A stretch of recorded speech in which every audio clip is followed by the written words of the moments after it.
Bonjour à tous, bonjour Madame Frachon, bonjour Monsieur Dantan, bonjour Madame Lelinger. C'est un réel plaisir de nous retrouver aujourd'hui au Parlement européen pour parler à la fois de la protection des lanceurs d'alerte et surtout mettre en lumière le scandale que vous avez révélé, tout votre combat pour les victimes de Mediator, qui aujourd'hui au Parlement européen seront illustrés par le travail de M. Dantan.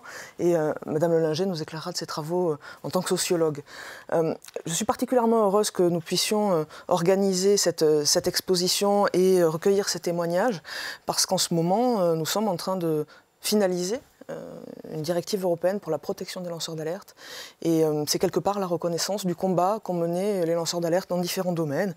Dans le domaine de la santé, Madame Frachon, aussi dans le domaine de la lutte contre l'évasion fiscale, de la protection de l'environnement.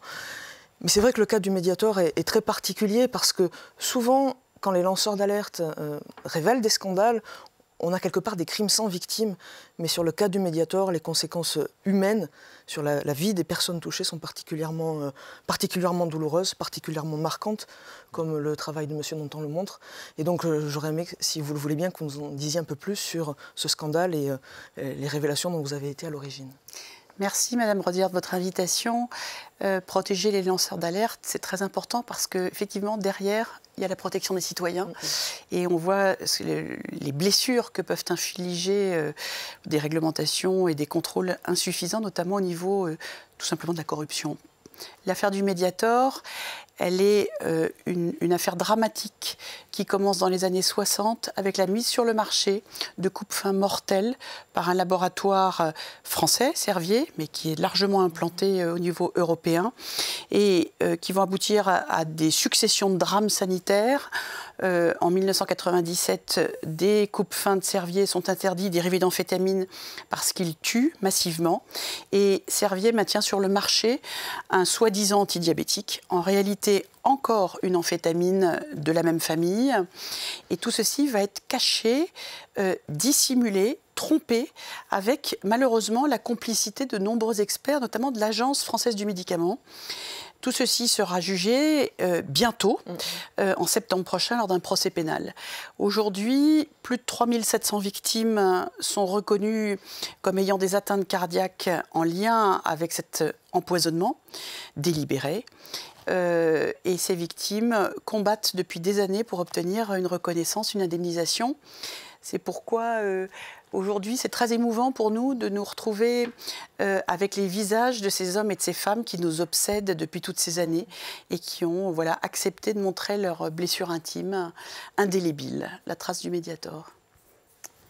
Monsieur Dantan, est-ce que vous pouvez grâce à Marc Dantan, oui. Voilà. Vous pouvez nous en dire plus sur comment vous êtes arrivé à faire de ces victimes, justement, le sujet de votre travail et qu'est-ce qui vous a motivé ? L'accident, si je puis dire, c'est d'avoir vu ce film qui m'a bouleversé, mis en colère, révolté, La fille de Brest. Voilà. Et je me suis dit, à mon niveau, qu'est-ce que je pourrais faire de cette colère et la transformer en quelque chose de positif.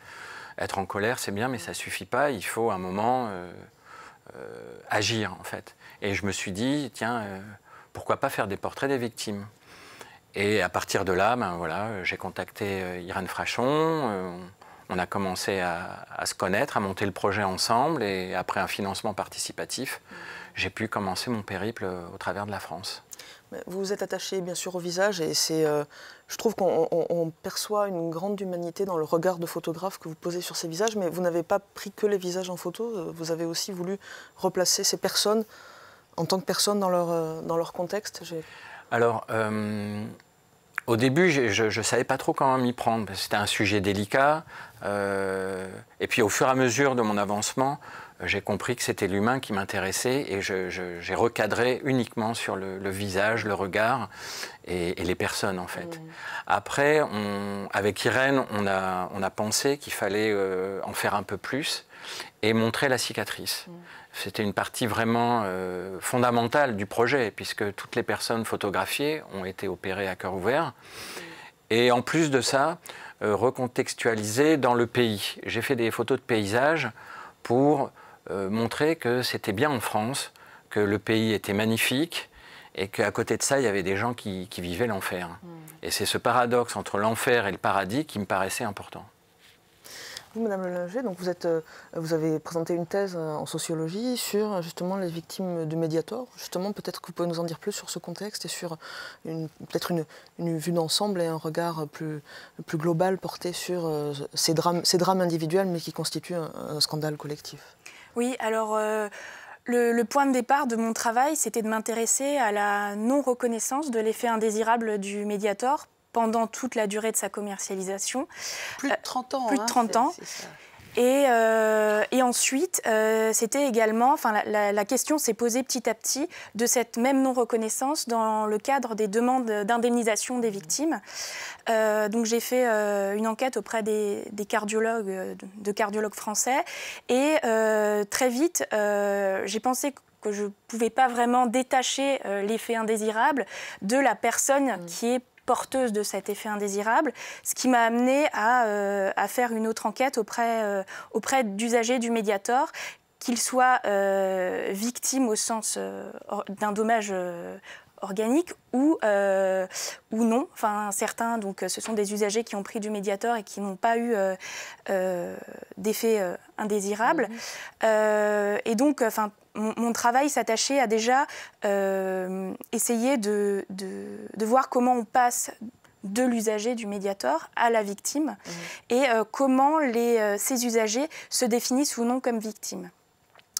Et s'il y a certains résultats auxquels je m'attendais, c'est-à-dire des gens qui n'ont pas de lésions et qui ne s'estiment pas victimes, j'ai aussi constaté que certaines personnes qui n'avaient pas de lésions s'estimaient victimes parce qu'on leur a menti, parce qu'il y a eu, parce qu'ils estiment qu'il y a eu tromperie, etc.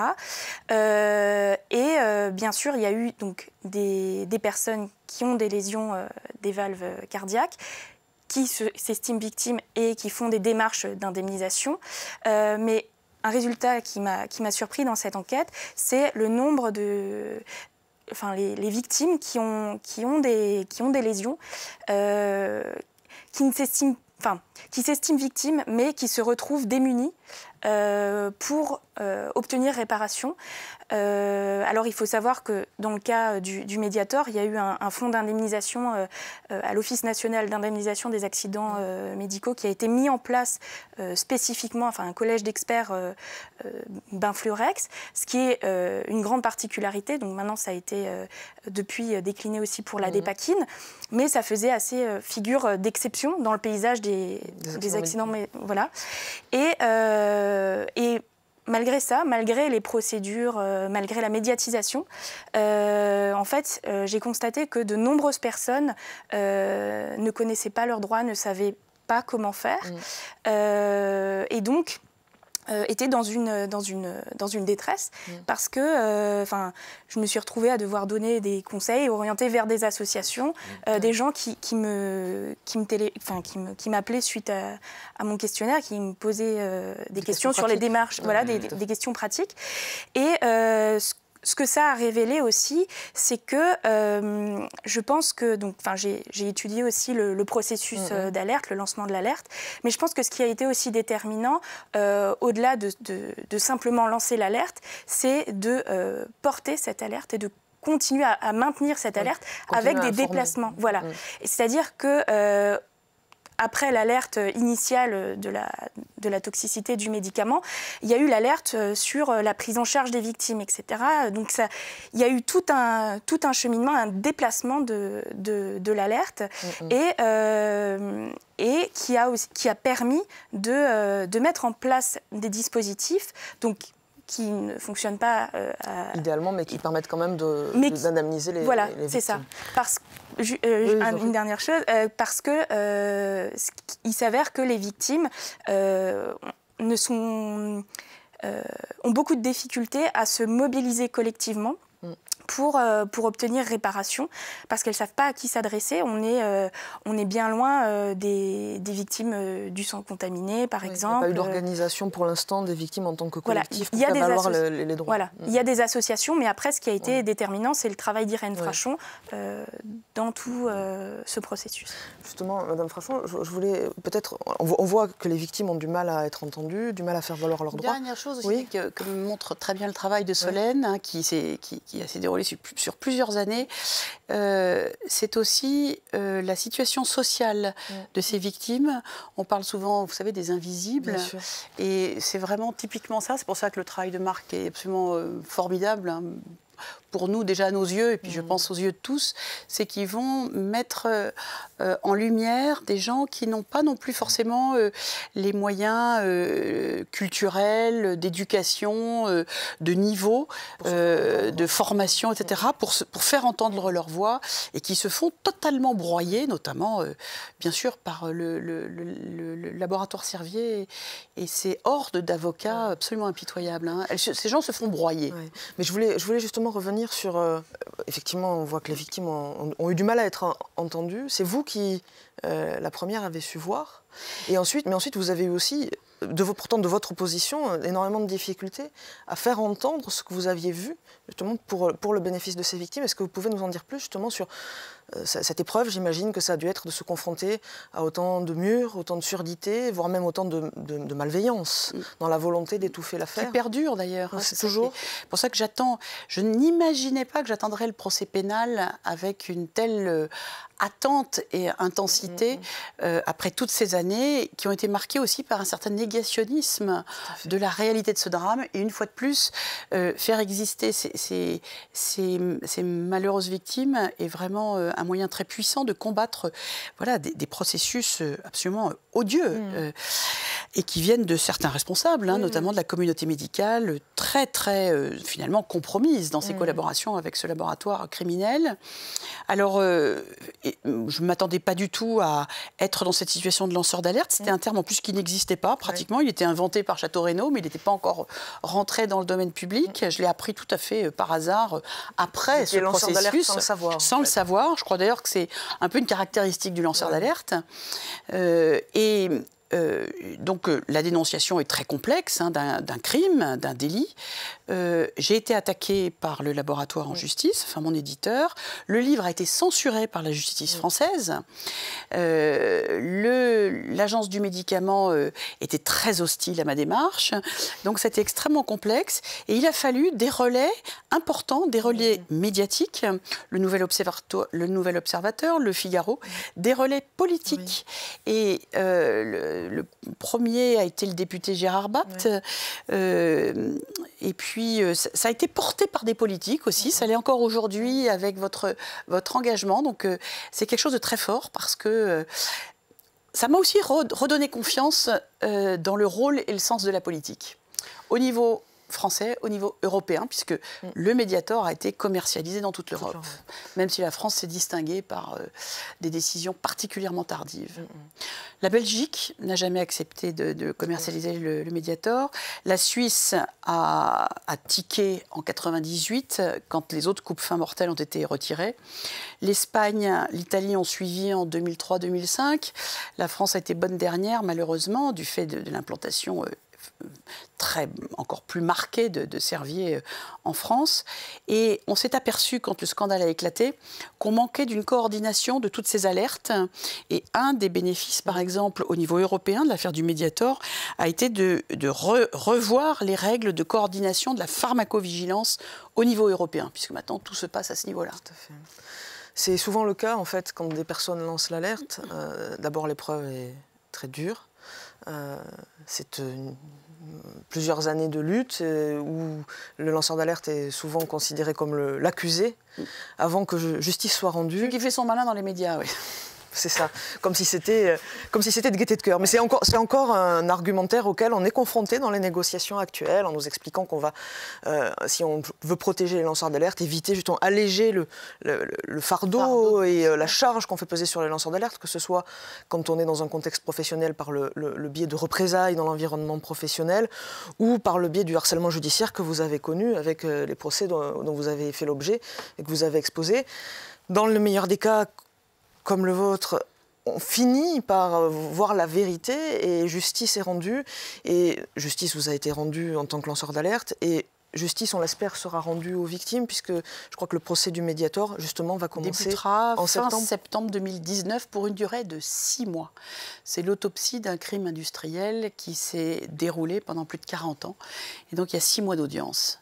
Et effectivement, les attentes sont à la hauteur de l'impact d'un procès fleuve. Je crois il ne s'est jamais tenu un tel procès sur un scandale sanitaire. Donc espérons que l'exemplarité de cette affaire-là fera reculer aussi tous ceux qui...